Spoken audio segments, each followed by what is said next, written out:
It's the holidays, and your bags are Packed. the cat sitter. Scheduled. What about the gifts? Sephora's got you covered with free same-day delivery. Get the best beauty gifts from brands like Rare Beauty, K18, Valentino, Glossier, and anything else in store delivered right to your door. Same day. Same day. And no minimum spend required. They'll never know you forgot. Who says I forgot? Exactly. Offer ends December 24th. Exclusions and terms apply. For Beauty Insiders only. One-time use available in most markets. Welcome back to Fine Tooning with Drew Taylor, your one-stop shop when it comes to animation news and commentary. I'm entertainment writer Jim Hill, and Mr. Taylor, whose writing in the industry you can regularly read over on The Wrap, and whose musings on the Mission Impossible movies you can listen to on Light the Fuse, the official Mission Impossible podcast. He and I are recording this week's show on Sunday, December 22nd, so we are just 3 days out from Christmas, Drew. Have we finished our shopping? Or we have finished our shopping. The tree is trimmed. The presents are underneath it. Looking forward to having most of the week off. So, cool. Yeah. Okay, I forgive me. This is a personal question, folks, but I have to ask: how does Nova deal with the tree? She loves the tree. She investigates the packages when they're underneath, but she's. None of these stories like you hear from cat owners like yourself, Jim, of the cats climbing the tree and knocking down all the ornaments and things like that. Okay. Well, no. All right. That's good to hear. I always knew Nova was a good dog. So anyway, like we said, 3 days out from Christmas, not an especially happy holiday for Disney. Week started off well with the mouse managing to do something that no other movie studio had done since the start of the pandemic back in 2019, which was cross the $5 billion mark when it comes to global ticket sales for calendar 2024. And just in case you're wondering, folks, Disney has managed to do this 5 other times, once in 2010, and then I want to say it was 2016, 2017, 2018, and 2019. Same thing. Did over $5 billion in ticket sales worldwide. But then, on the heels of that, we got the news of Disney's. I would say it was well reviewed, wouldn't you, Mufasa? I would say it was better reviewed than they probably thought it would be, but I think it's still kind of a. I don't know what the Metacritic score is, but I would be surprised. It's a 56 on Metacritic, so right down the middle there, yeah. Okay, but it got bested at the box office this past weekend by Sonic 3. Now, worth also noting here that even Sonic 3 didn't do what it was initially projected to do. I mean, prior to this weekend, that Paramount Pictures sequel, people were expecting domestically it would do $70 million, and it as of right now, the numbers we have, and again, their estimates will get the real numbers on Monday, Tuesday, they had it at $62 million. So it did, 10, 12% under what it was expected to do, but that's still solid for a 3, right? Yeah, I mean, it did better than the first one and slightly less than the sequel, but it was also released in March. There we go. Year, so yeah. And we are going to talk at length about this, both what happened with Mufasa as well as Sonic 3 on the second half of today's show. But first, the news. And as always, the news portion of Fine Tuning is brought to you by TouringPlans.com. And if you're headed down to Central Florida anytime soon to sample the theme parks you'll find around the city beautiful, well, Touring Plans can help you save time. More importantly, it can help you save money as you wander around Walt Disney World and the Universal Orlando Resort. So please check them out at touringplans.com. And speaking of the Disney theme parks, Mr. Testa says that every podcast should begin with a hearty round of self-congratulations. And want to remind you that on last week's show, we talked about how Disney had acquired the global theatrical rights to a Bluey feature-length film that they'll be doing with BBC Studios, and that will be arriving in theaters in 2027, and then be followed by, I guess it will then slide over to the streaming service. And Drew at that time commented that he fully expected with this news that we'd see the Bluey characters turn up in the Disney theme parks and the cruise lines sometime very soon. And like they heard you, Drew, we got an announcement. like clockwork, yeah. There we go. It's oh, hell, Taylor's broken the story. Okay, get it out there. But yeah, starting next month, Bluey and her younger sister, Bingo, they're going to make their debut on the Disney Cruise Line. And in fact, what's kind of interesting about how they've decided to do it, it's two cruises who are coming out of the part of the world where the Bluey show is set, Australia and New Zealand. They're going to be doing meet and greets on the boat. There will be games and dance parties. Now, and after that, we will see Bluey and her sister, and I suspect other members of the Healer family, to turn up at Disneyland and Walt Disney World. Now, Disney's not necessarily sharing how these characters will come into the stateside park. I think they want to do something that's very much in the style of the show, and so I guess we'll just have to wait to see how this develops. But again, Drew, you nailed it in one, so congrats. Yeah, I thought it was interesting that they didn't say whether or not there would be rides or meet and greets or any other kind of experience. But I also thought about how, the Disney Cruise Line is leaving out of England starting next summer, and I'm sure that will be another very hotly bluified cruise line, if I were to guess. I think you are correct. All right, and again, remember that Mr. Taylor is the one of our the pair here who lives out in Southern California and again works for the Wrap, so he's right in the middle of award season right now. And I wondered what you made of the announcements this past week in regard to the Annies. Yeah, well, I mean, the Annies, I thought the nominations were great, and Wild Robot led with 10 nominations, including 2 for the voice actors, for Lupita and Kit Connor. Yeah, I mean, you know how I feel about Wild Robot, Jim. That's not a surprise to anybody. Oh, no, not at all. This year was such a great year, for animation.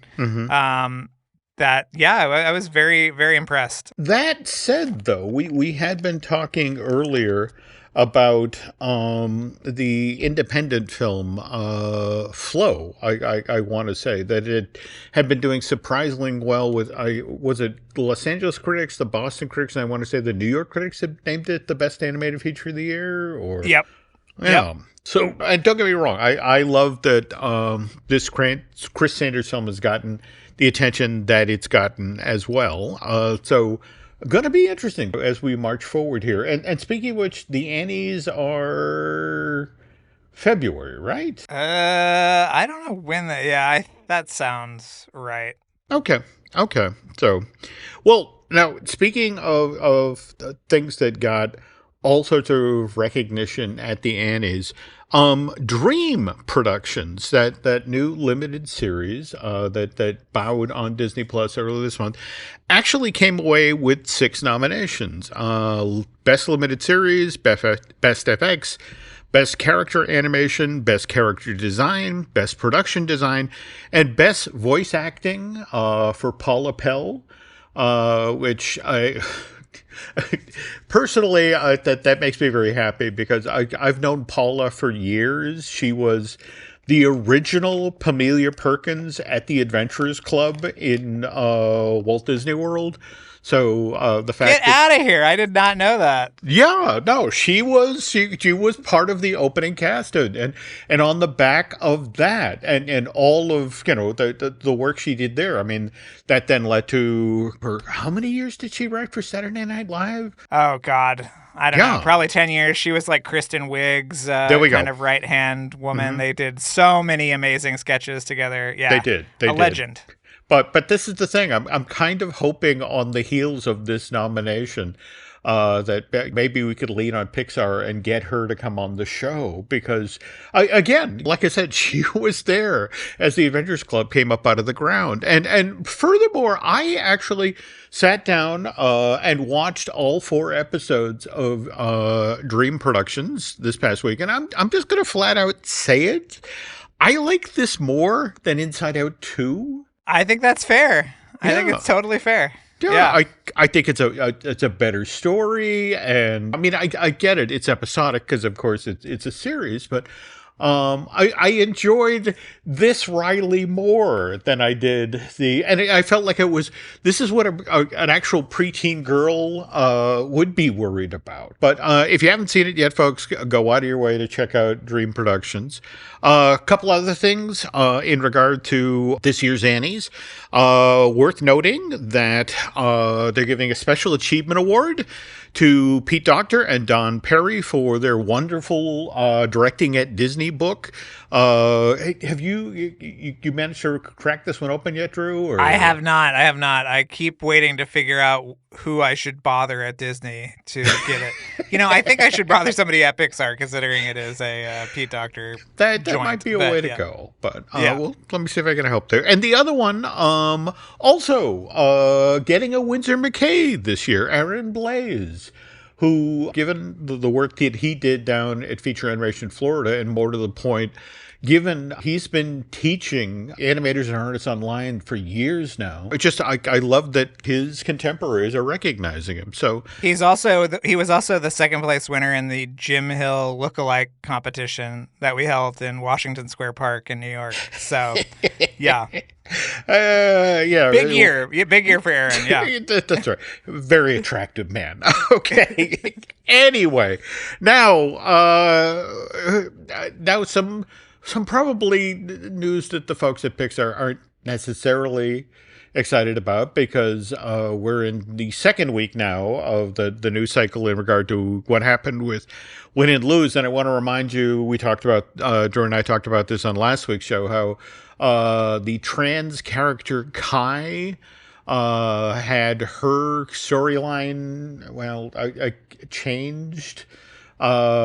Removed, Jim? Should we say removed? Trimmed. Something to that effect. Well, but we mentioned that we were kind of hoping that in much the same way as what happened with Moon Girl and Devil Dinosaur, the episode there that got pulled for a trans character actually leaked out online.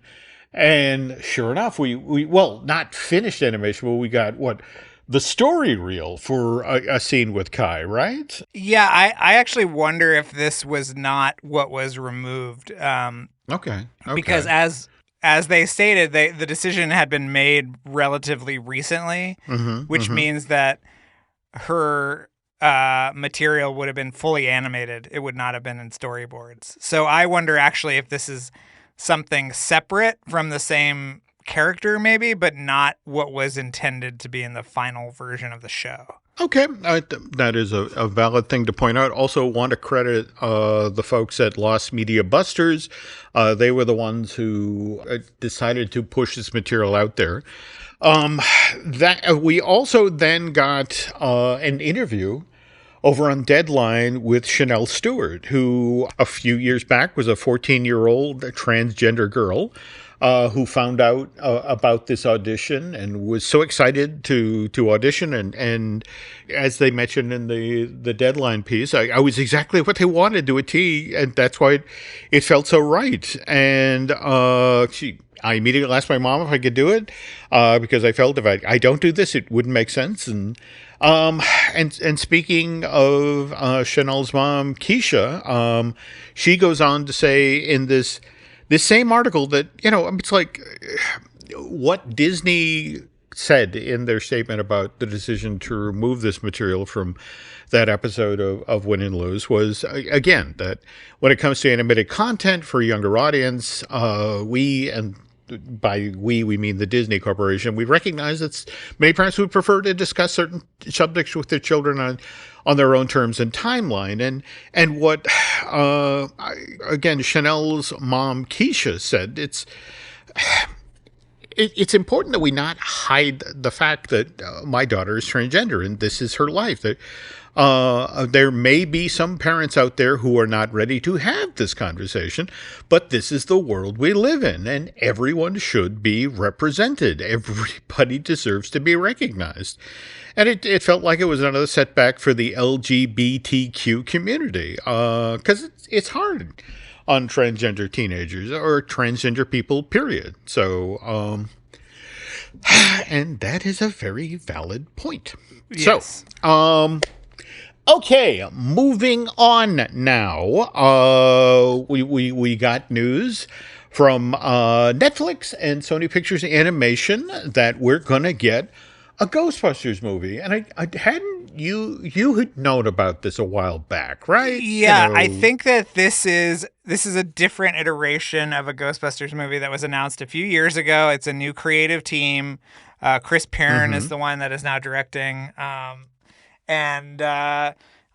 just excited that it's coming out, and I really like this Netflix Sony Pictures Animation kind of partnership where they can make things and not have to worry as much about the bottom line because it's not going into theaters. So, yeah. I get that. But speaking of something that did not go into theaters, this reminds me of Boo, the Bureau of Otherworldly Operations. Did you follow this when it was over at DreamWorks? Oh, yeah. And I've watched over the years as sort of drips and drabs of concept art has leaked out. And I'm sure Lost Media Busters has an entire thread about it, but yeah.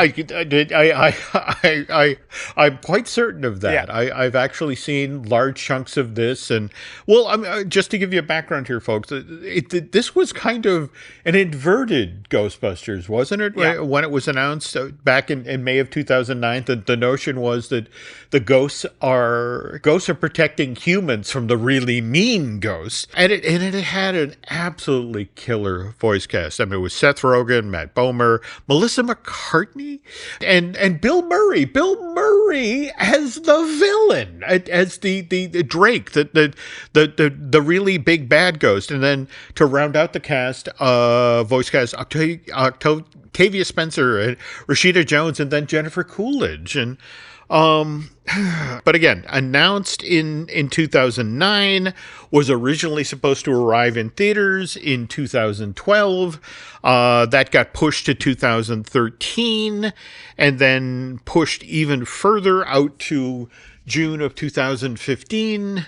And at this point, supposedly DreamWorks was $100 million in to the film. Wow. And what's fascinating, Drew, is if you hammer on Google about this, there's artwork out there of I want to say, the Titan book, as in, you know how they do the books to explain the world and the characters and that sort of thing? I mean, the merch was ready to go. And then, look, NBC Universal buys DreamWorks for $3.8 billion the following year, August of 2016.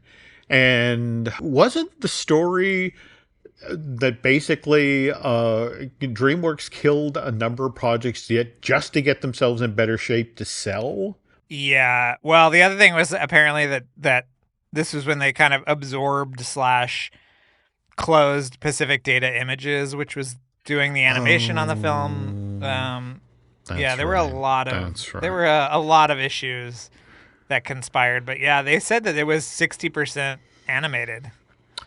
And the thing that absolutely kills me here is in between the June, in fact, they had a June 5th, 2015 release date, supposedly, for Boo.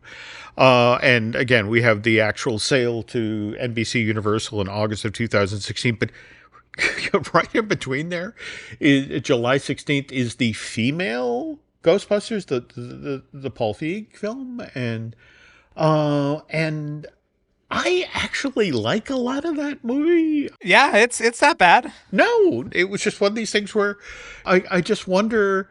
I would love to talk to Melissa McCarthy about this at some point, because that must have been a double heartbreaker to work on an animated project that didn't go forward, and then to have the female Ghostbusters, which, by the way, is clearly setting up a sequel, never goes forward. But anyway, on that somewhat depressing down note, I tell you what, we'll take a brief break here, and then we'll further depress you by talking about what just happened with Mufasa.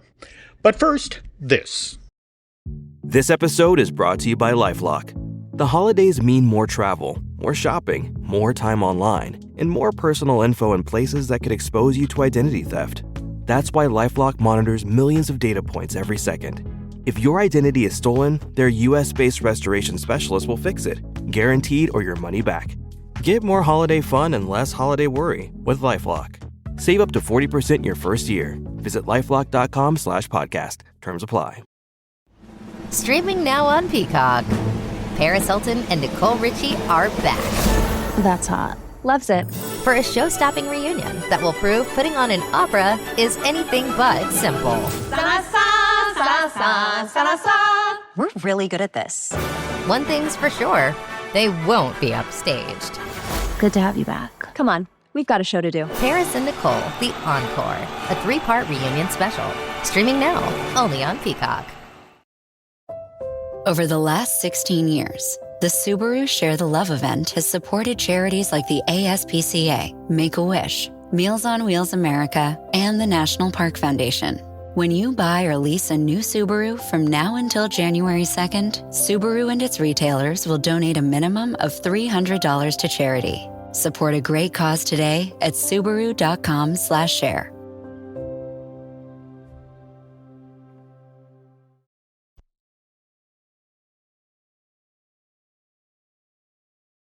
And we're back.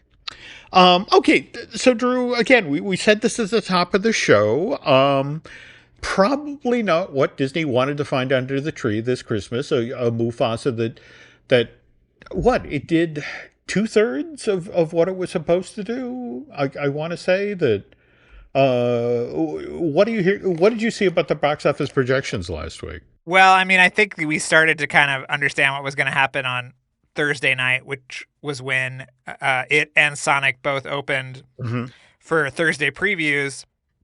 And I think Sonic did double what Mufasa did that night. And then it was like, oh, okay.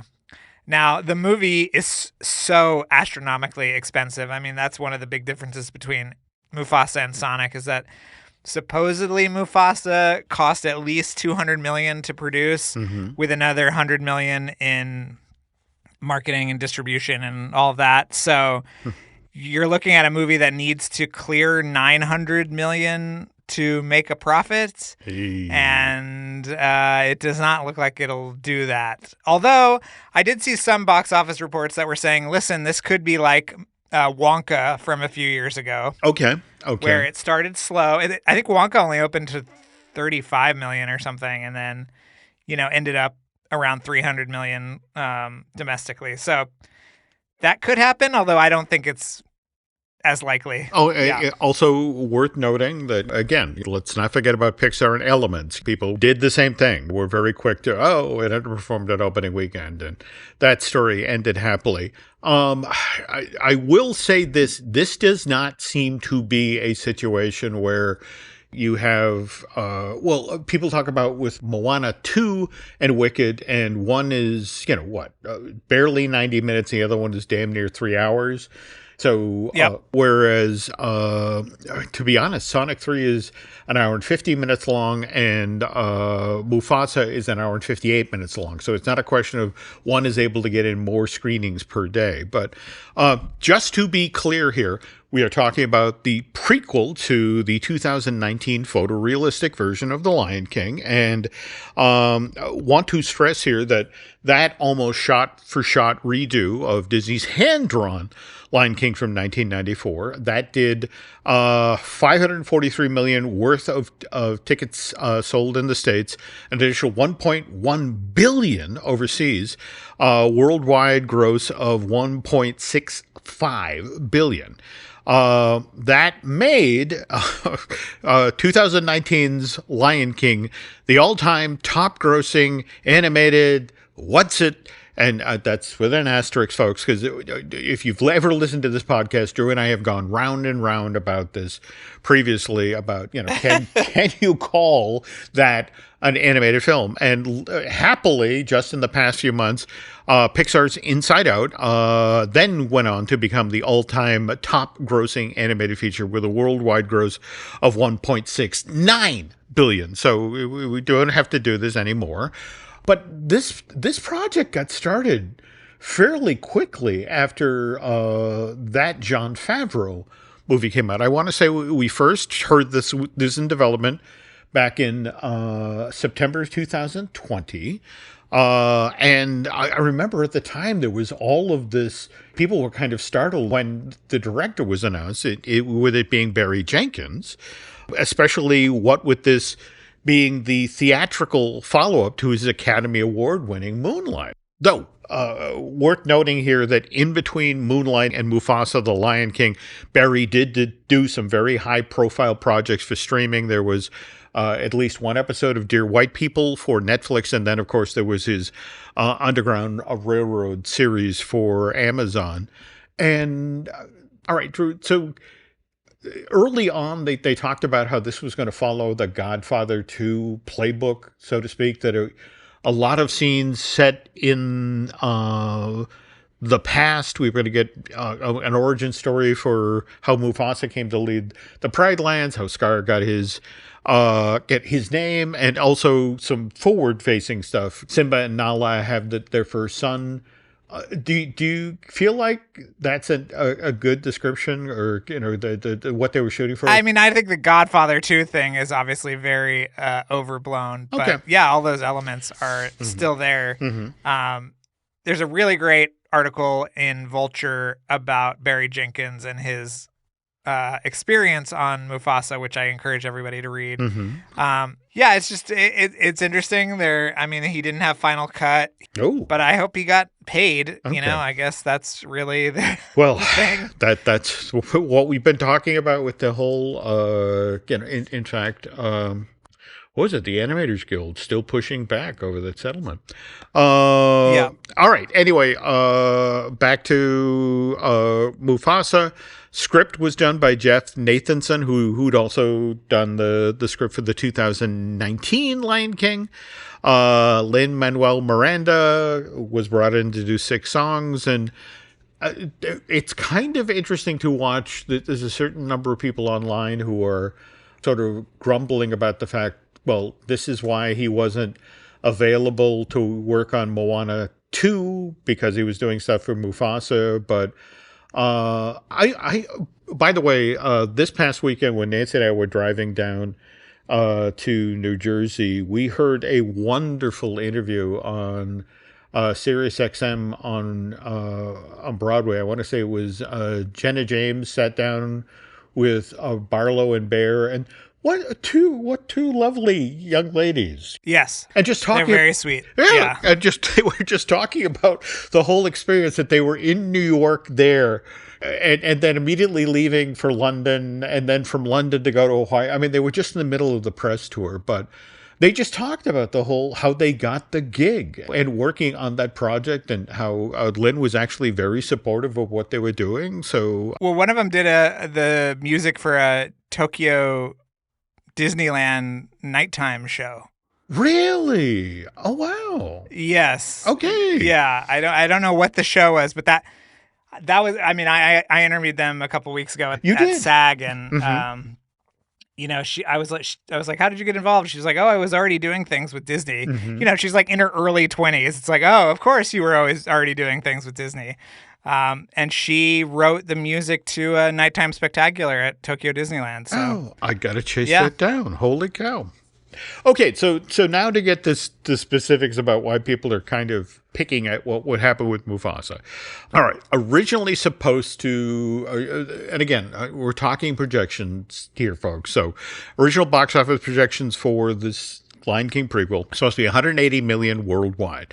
However, the numbers we have so far, and again, we'll get firmer numbers in a couple of days, 35 million stateside, 87 million overseas. So 122 million worldwide so far, which again is roughly 2/3 of what was projected. And so I just wanted to run a few ideas by you, Drew. I mean, so, okay, there were 5 years between, again, the photorealistic Lion King from 2019. Did we wait too long? That is an option. I think, the other thing is the 2019 movie had a lot more Beyonce going for it. If you'll remember, she had that whole album, The Gift, as well as that Disney Plus Black is King movie, which is so great. Yeah, I don't know. There just didn't seem to be a lot of interest around this one. Well, I do want to add a little perspective here. I mean, yeah, there have been 5 years between, the Favreau film and the Jenkins movie. But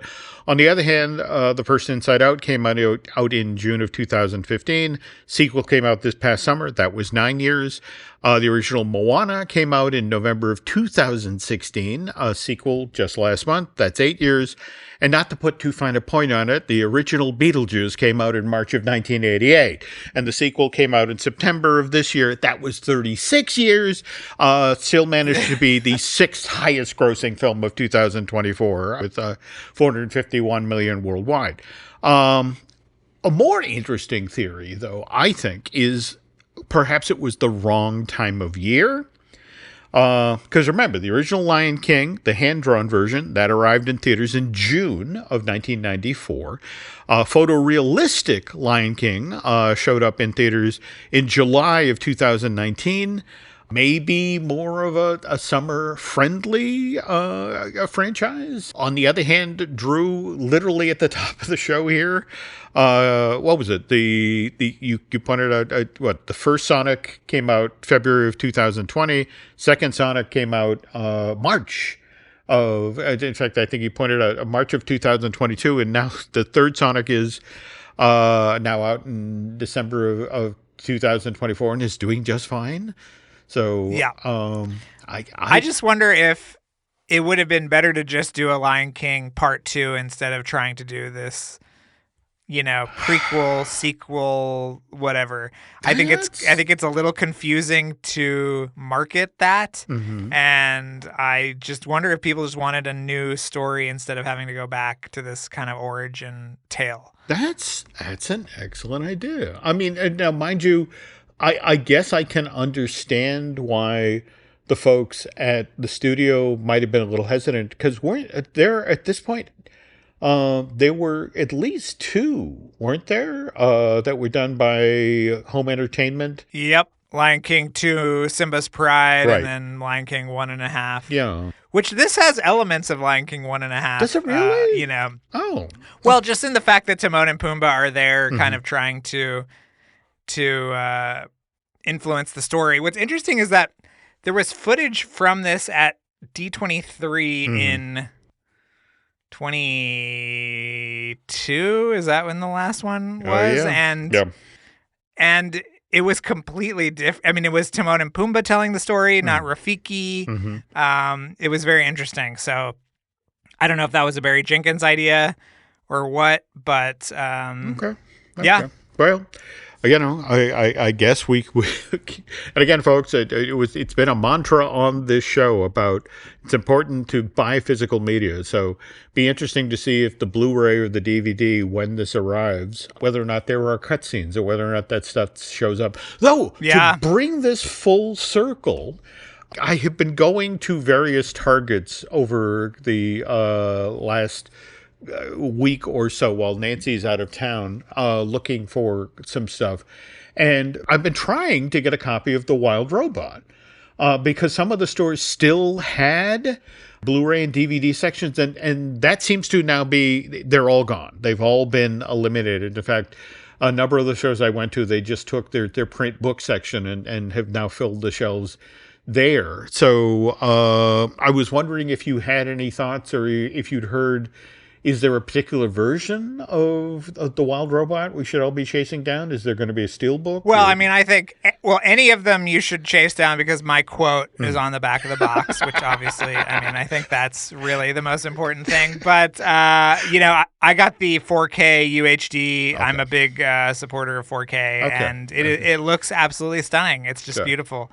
And it's got a bunch of great special features. Yeah, it's a very lovely package to have. So, yeah. And if I might tell tales out of school here, folks, I think I forget which of the DreamWorks films it was where they actually had a standee as you entered the Target. There was a standee at the top of the aisle, and there. Oh, I think it was Coco. There we go. Coco. Okay, yeah. And there was Drew's name right on the standee. And I actually, as I came into the store, I stopped. I took a photo. I sent it to Drew because it was a very fatherly moment. I was very proud of you that here you were, the first thing people see when they walk into Target. So. Your little shill, all grown up. Yeah, that's really what. Right. Well, he's a very talented shill. In fact, more to the point, does a wonderful other podcast we'd like you folks to check out, the Light the Fuse, which Drew does with Charles Hood. And if you are not listening to this podcast, folks, you are missing out on some truly incredible behind-the-scenes stories about, well, not just the Mission Impossible movies, but also the other films that all of the talented folks who work on the Mission Impossible movies, the stories that they share with Drew and Charles. And right now, if you head on over to Light the Fuse, you're going to hear the episode that they did about the trailer for Final Reckoning, which, again, the Mission Impossible 8, that's 8, right? That opens... It is 8. 8, okay. May 23rd, 2025, but... Starting in January, you guys have brand new shows, right? We do. Towards the end of the month, we will be beginning our kind of look back at the entire franchise, and then we will be in the thick of it for Final Reckoning this summer, which opens on May 25th. Can't wait. Okay, and by the way, we have some other podcasts here we'd like you to listen to over at Jim Hill Media. We, of course, have Disney Dish that I do with Len Testa. We also have the Epic Universal podcast. I do that with Eric Hersey, and Eric is the talented gentleman who produces a lot of the podcasts here. We also have I Want That Too, which is a Disney merch podcast, which I do with Eric's lovely bride, Lauren. We also have Looking at Lucasfilm, which I do with Brian Gahn. And I imagine we're going to be talking about that news about The Acolyte that broke last week. That was an interesting moment from Disney. What else? We also have the Manufacturing the Magic. That's a podcast we host here about the history of themed entertainment. That's done by Noah and Shirley Valladolid. And then finally, of course, we have our video project over on Patreon, Disney Unpacked. This month's series has been about the extraterrestrial alien encounter and Stitch's Great Escape attractions at the Magic Kingdom, which by the way, Drew, Alien Encounter opened 30 years ago this month, and I can hear my hips cracking. No, Jim. That's exactly. And Stitch's Great Escape, if you can believe it, 20 years ago last month. Wow. And they feel like they were 5 minutes ago. But anyway, the latest podcast in the series, we talk about how the Imagineers acquired the theme park rights to Ridley Scott's 1979 film Alien, and that was for the Great Movie Ride. And it was this acquisition that actually inspired the creation of the extraterrestrial alien encounter. But we'll explain all that. Do you guys talk about the Disneyland version, the 2-story? That was those are beautiful designs. No, absolutely killer. And in fact, that's in the video we talk about. The saddest part of this whole story is, I want to say there was a Disney Imagineer called Gil Kepler, and he's the guy who did all of that amazing work. But he designed it as a standalone attraction. And it was one of these things where it's like, this is too good to do by itself. We need to redo the entire land. And so that's where the Tomorrowland 2055 project came from. But then it got... Oh, interesting. It got so big, so unwieldy, that they canceled everything. And that's how it wound up in Florida. They had already done so much work on the Disneyland version. But you've seen the design. If you walked up to the outside of the building that Gil Kepler designed for this, you knew what you were getting into, that there was a scary, sinister ride in that building. Yeah. And you were going to make the choice to walk into that. Whereas when they did it for Florida, it's in that sort of steampunky, the future that never was style. Yeah, it was the Tomorrowland Convention Center. There you go. Something. Yeah, there you go. Yeah. And people didn't realize how scary it was until the harnesses came down over the. See, I'm blowing the whole show right here. Anyway, that's the type of stuff we're going to be covering in the video series. Anyway, to close out here, want to thank Eric Hersey and David Gray for the wonderful job they do producing this podcast. I'll also want to ask, though, a favor, folks, if you could head on over to Apple Podcasts and rate and review not just this show you're listening to right now, Fine Tooning, but also Light the Fuse. That helps folks find the podcast. And as we head for the exits here and get ready for the holidays, Drew, where can the nice folks find you on social media?